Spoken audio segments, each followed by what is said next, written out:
সন্ধে হয়ে এসেছে। প্রদীপগুলো বারান্দায় ছিল, একটু ভেজানোর পর প্রদীপগুলোকে একটু শুকোতে দিয়েছিলাম। প্রদীপগুলো শুকিয়ে গেছে। বন্ধুরা, শুভ দীপাবলির শুভেচ্ছা।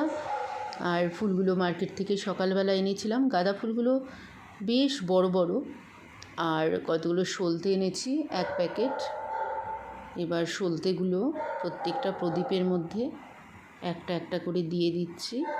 আর তেলও দিচ্ছি। তেলটা একটু ভরে ভরে দিলাম, কারণ আবার শুকিয়ে যায়, মানে অনেকটা তেল অ্যাবসর্ব করে নেয়।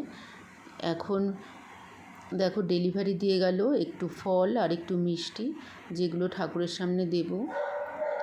বরফি আর তোমার লাড্ডু।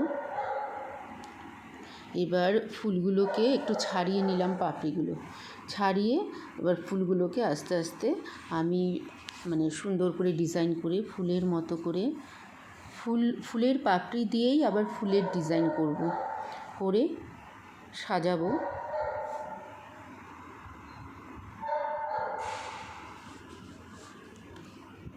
এদিকে আরেকজন টুনি লাইটের জন্য যে তার, সে তার পেঁচিয়ে রয়েছে, সেই তারগুলোকে ছাড়াচ্ছে।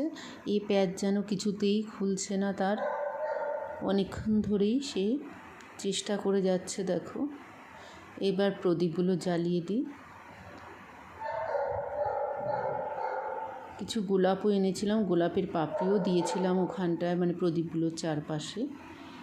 আর ওদিকে যে আমার গণেশ লক্ষ্মী রয়েছে, সেখানেও আমি একটু দিয়ে দিলাম, ফুল দিলাম আর একটু মিষ্টি দিলাম আর একটু ধূপকাঠি জ্বালিয়ে দিলাম।